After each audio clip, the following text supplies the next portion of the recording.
Today we join the rest of the world in observing Nelson Mandela International Day on this, the 104th anniversary of his birth. To honor the freedom fighter and former president of South Africa, we urge you to spend 67 minutes of your time in service to others in need. Why 67 minutes? It signifies the 67 years Nelson Mandela spent fighting injustice and calling for equality and human rights for all. Let's use our 67 minutes to make Jamaica the place of choice to live, work, raise families, and do business.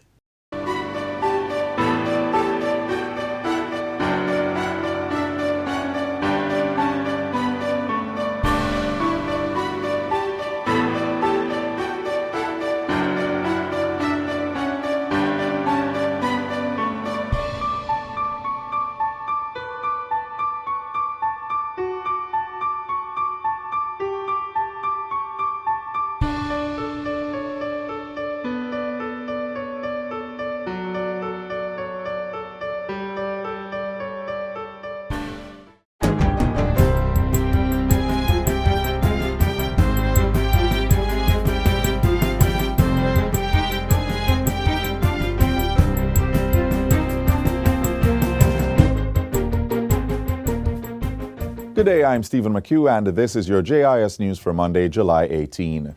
Ground has been broken for the long-awaited Montego Bay Perimeter Road project.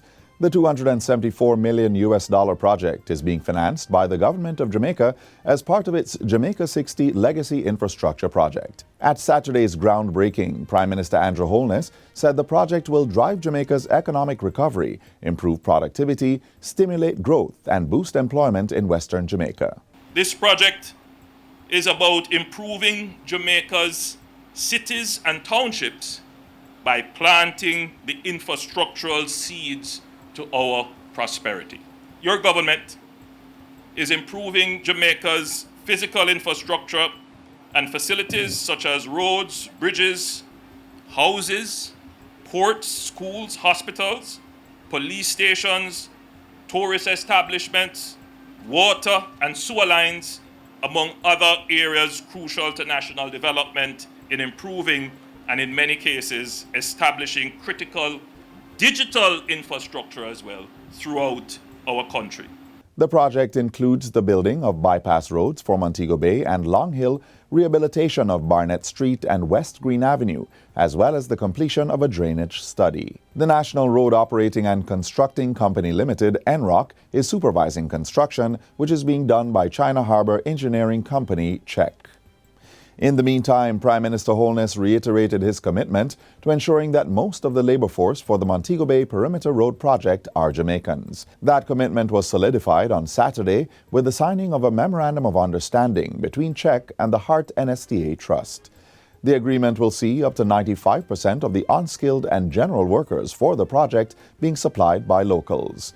This group will also be trained and certified while on the job by Hart NSTA Trust. A minimum of 50% of Jamaicans will occupy technical positions on the project. Where there's a shortfall in technical workers, technical experts are to be paired with local trainees to facilitate knowledge transfer. We're going to be targeting the employment of our youth in particular. Because right now, believe it or not, we have a labor shortage. More so a skilled labor shortage. And when I said it a few months ago, you know those people who like to just jump and criticize, don't do any research, don't know what is happening, just criticize for criticize's sake. But we saw what was coming. So for this project, we have created a parallel structure with China Harbour and Hart NTA to ensure. So this program, and I'm appealing to all of you who are here, encourage young people. Those who you come into contact with, here are opportunities for work. And there will be many opportunities in this program. In other news, 6,000 youngsters from across Jamaica will be engaged in gainful employment over a 6-week period under the government's Youth Summer Employment Program, YSEP.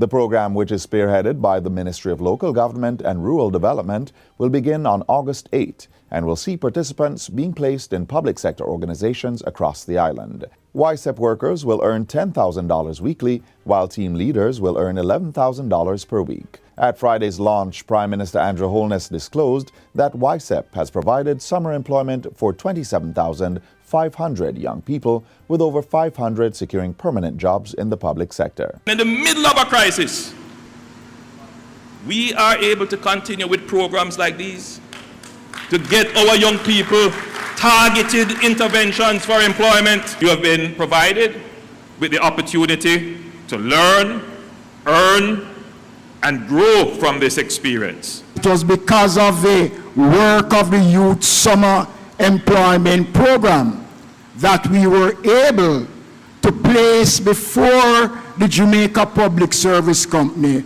a comprehensive breakdown of street lights working and those that were not working, and that was how we were able to settle the bill with the Jamaica Public Service Company. Since May, 2,398 participants across 81 schools have been trained in conflict resolution as government seeks to promote positive behavioral changes and conflict management in the institutions. The schools include 78 high and 24 primary and were grouped under Phase 1 of the Restorative Justice Workshops for students, teachers, and parents.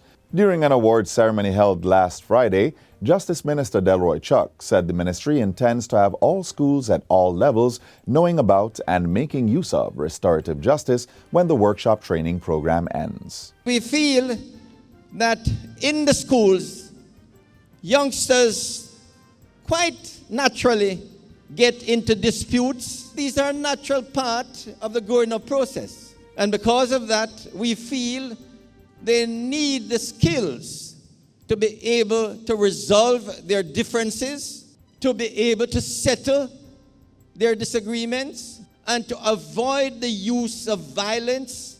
Meanwhile, Education Minister Favour Williams, who was also speaking at the awards ceremony, said the program is essential in promoting pro-social behaviors through the development of social and emotional skills. And I am very grateful that we have this program in our schools, because as we look to another school year starting in September of 2022, I am hoping that we do not see a display of what we saw in the school year just ended, with many of our students in brawls. Training was conducted from May 9 to July 1 and was led by the Ministry of Justice and the Safety and Security Branch of the Ministry of Education and Youth. Phase 2 of the program will begin in the last week of September with 104 schools.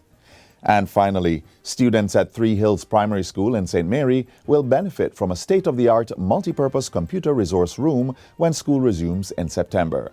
The $4.4 million project, which was undertaken by Couples Resorts Tower Isle, was handed over recently. It includes a fully equipped resource room with 10 new computers, chairs, desks, multimedia projector, widescreen, and air conditioning. The school also received an outdoor recreational space to facilitate activities at the school.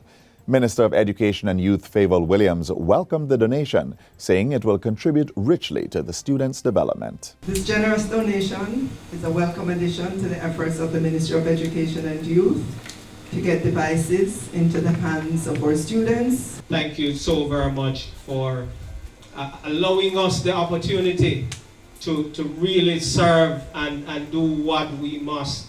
And I can tell you that we're committed. We're committed to not just the Three Hills Primary, but we're fully committed to the youths of our country. And that's it for JIS News Today. I'm Stephen McHugh. Thanks for watching.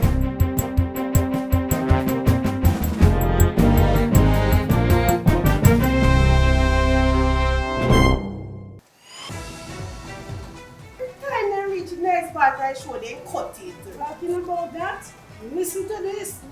Pen sends a message. Disaster do happens. Be prepared.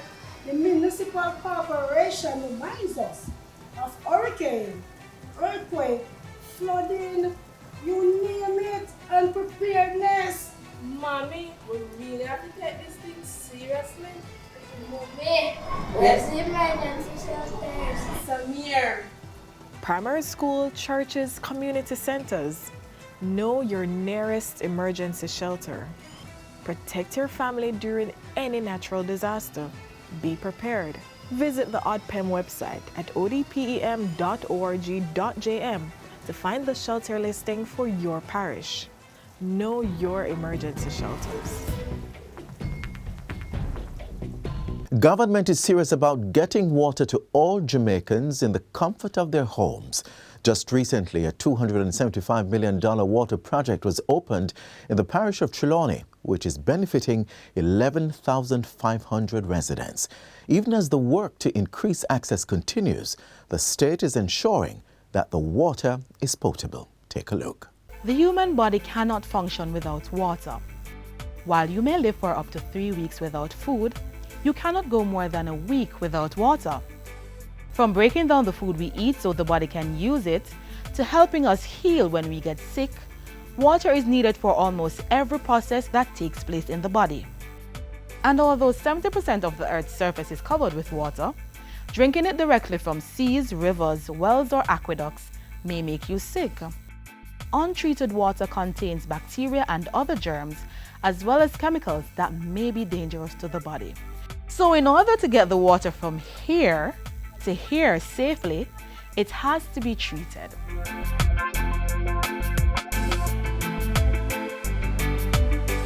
Water treatment processes differ depending on the source. If the water is coming from a river, for example, here at the Negro River in St. Thomas, it usually goes through an extensive treatment process before reaching the pipe. Here is where we do the first type of treatment in the form of sedimentation and screening. Behind me you can see where we screen the bigger stuff like the sticks, the stones and debris. Then we come down to the sediment where we separate the sand from the stones. And then this water will leave from St. Thomas and pipe into Kingston via pipeline into the Mona Reservoir. The Mona Reservoir is the island's largest raw water storage facility and provides the liquid to over 30% of people living in Kingston and St. Andrew. If this is where you get your water, here is where the next step in the treatment process occurs. Here in the reservoir, we allow for maximum levels of mixing, maximum levels of aeration, as can be done here at the facility. We also, at the reservoir, you allow for settling out of the silt and the suspended particles, dirt particles, that would otherwise be in the raw water. We then take the water from the reservoir and take it to the Mona treatment plant. At the treatment plant, chemicals are added to further purify the water. Chlorine is first added to kill bacteria. You have stages that include flocculation, where we actually add chemicals to the water that allow those microscopic dirt particles that are still in the water to be brought together in what we call flocks, and then we are able to skim it off and remove it from the water. The water is then passed through filters which contain layers of sand, gravel, charcoal or synthetic materials that remove remaining small particles.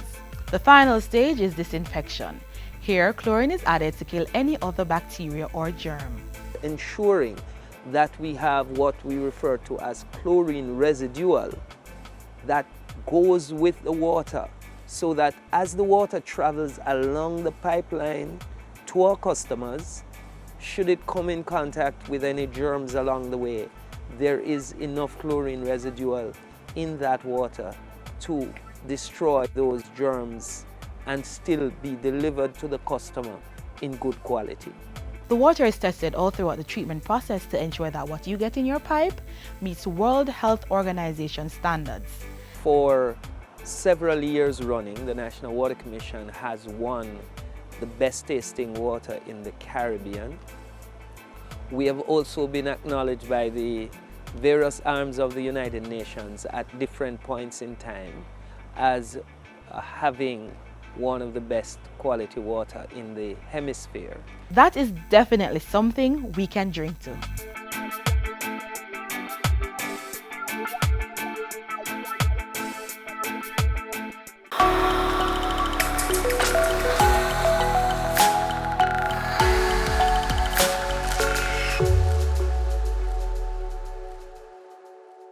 Jamaica was the first country in the world to call for an embargo on the apartheid regime in South Africa and give voice to the anti-apartheid movement.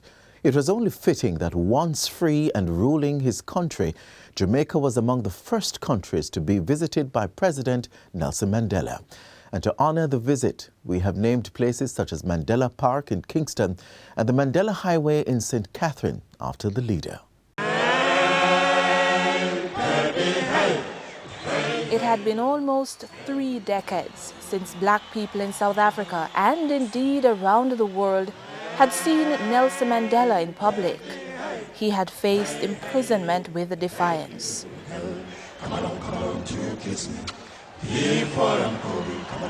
I have cherished the idea of a democratic and free society in which all persons live together in harmony and with equal opportunities. It is an idea for which I hope to live for and to see realized. But my Lord, if it needs be, it is an idea for which I am prepared to die. To meditate, I send a message out. Death was not demanded, but life, much of his, was forfeited in pursuit of that ideal. South Africa's anti-apartheid movement was at its height in 1964, when Mandela and 7 other activists were imprisoned. The man who, by another name, was christened one who brings trouble onto himself, would spend the next 27 years behind bars in a fight to ease the troubles of his people. Free, free, free, Nelson Mandela! His release in 1990 marked a major turning point in the country's history.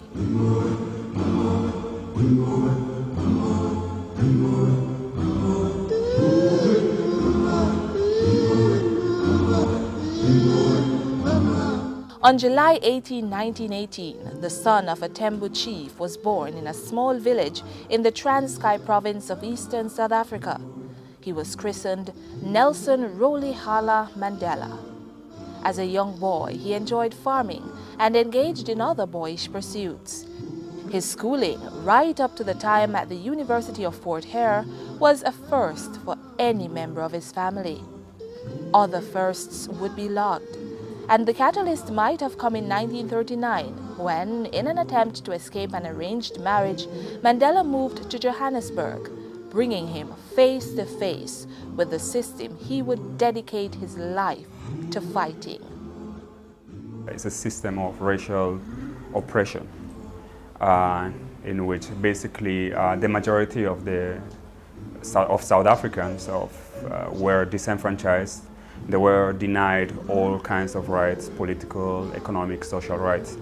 This obviously was exercised by a white minority regime against, not just against black South Africans, who were the majority of the population, but also against colors, which are known, that's how they know in South Africa, but it's mixed people, and also against Asians, or people of Asian origin.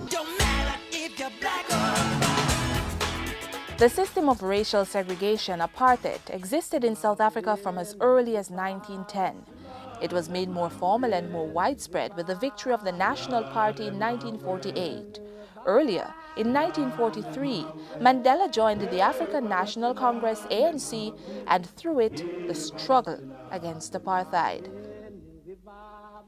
Mandela and the ANC engaged in passive resistance to the segregated policies, until later being forced into armed struggle, prompting a government ban on ANC activities. There are many people who feel that it is useless and futile for us to continue talking peace and non-violence against a government whose reply is only savage attacks on an unarmed and defenseless people. Mandela's actions were not overlooked. In 1962, he was captured, escaped, and went into hiding. 2 years later, he was recaptured and sentenced to life imprisonment. From behind the bars forged from apartheid, Mandela continued the fight. Inspired by his stance behind those bars, the movement found new energy. The leadership of ANC is going to decide that they're going to make Nelson Mandela the icon of this struggle against apartheid. And that's when they started the campaign, Free Mandela campaign.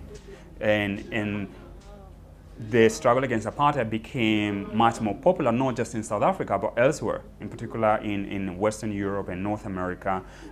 Everybody came to know the sufferings and the injustices that Black South Africans were undergoing through the face of Mandela and through this campaign to liberate and to free Nelson Mandela. Free, free, free Nelson Mandela. The strategy was successful, and worldwide sanctions against South Africa, coupled with widespread resistance within its borders, eventually forced the government to rethink its apartheid policies. Mandela was released in 1990 after successful negotiations with the white government, led at the time by Frederick Willem de Klerk. Within months of his release, he was able to convince the government to establish a multiracial democracy in the country. He was elected leader of the ANC in 1991. Then, in 1994, the inmate from cell 46664 made the transition from prisoner to president when the ANC won South Africa's first democratic elections and Nelson Mandela was named president. Mandela and de Klerk shared the 1993 Nobel Peace Prize for their work in ending apartheid and laying the foundation for a democratic South Africa. The time for the healing of the wounds has come. We enter into a covenant that we shall build a society in which all South Africans, both black and white, will be able to walk toward a rainbow nation at peace with itself and the world.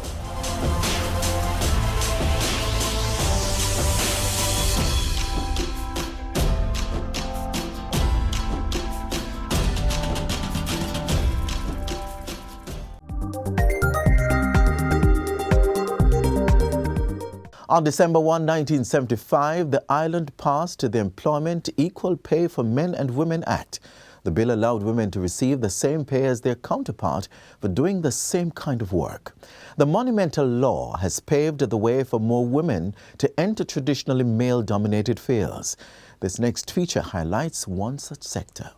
History and perhaps culture have kept many women a rung lower on the professional ladder and firmly planted in fields once deemed a man's domain. But more women are going beyond the expected and dismantling these stereotypical norms. One of the biggest areas in which they're going beyond the unseen rules guiding gender and professional expectations is hydrology. Hi, I'm Alexia Gray and I'm a woman in hydrology. Hi, my name is Natalie Hutchings and I'm a hydrogeologist at the Water Resources Authority. And yes, I'm a woman.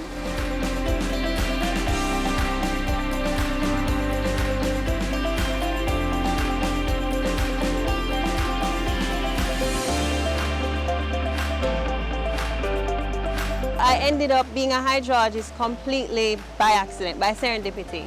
I wanted to do engineering when I finished high school, but I didn't get into the program when I first applied.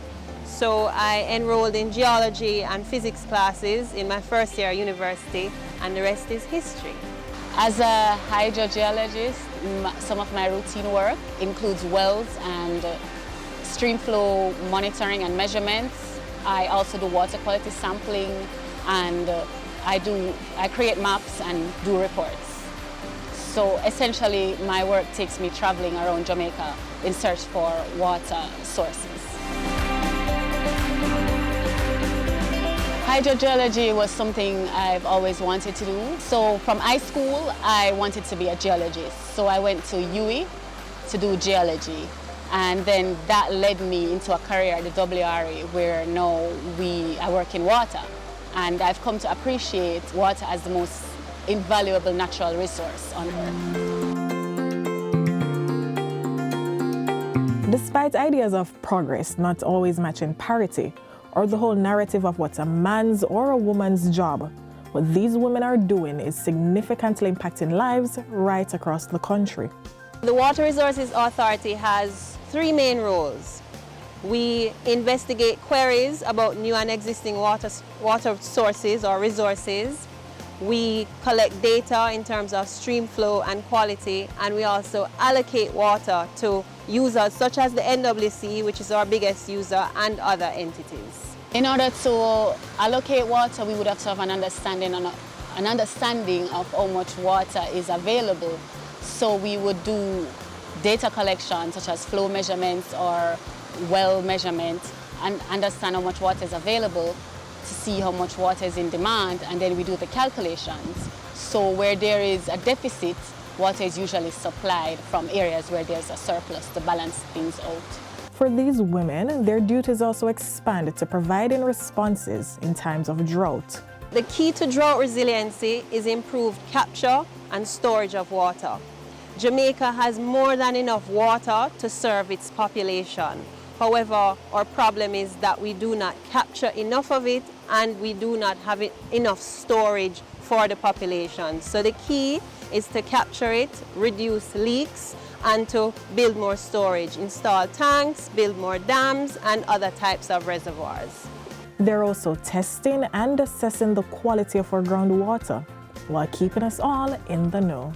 Jamaica's groundwater quality is generally good. It meets the ambient standard, the national ambient standard. Ambient meaning doesn't need any treatment, right? However, there are a few basins that are contaminated due to pollution or saltwater intrusion. But for the most part across the island, our groundwater is pretty good for domestic use. However, for agricultural and industrial users, they may need to treat their water to international standards depending on what they're going to use it for. And as for their perception on why the profession of hydrology or hydrogeology remains a male-dominated field? For a hydrologist or hydrogeologist, being out in the field means doing physical and practical tasks. It usually includes long drives out of town, hiking through river valleys, over hills in search for water. The profession is usually male-dominated because we live in a society and a culture where men are usually seen as physically stronger, and they also require less security in the field. Women were not allowed to work, we were not even allowed to become educated to do these jobs. So that has been changing with changing attitudes of both men and women. It's improving, but we have a far way to go. And just like these 2 female hydrologists, many women are stepping into diverse professions, and they're changing the older narrative to craft their own stories.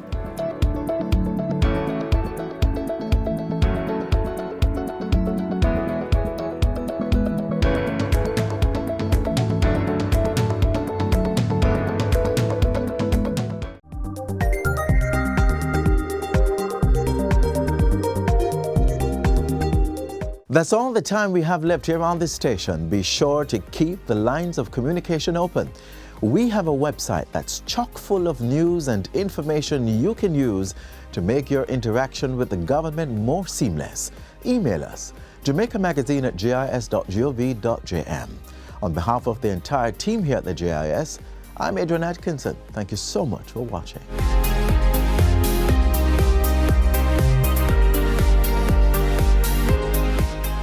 This has been a production of the Jamaica Information Service, the voice of Jamaica.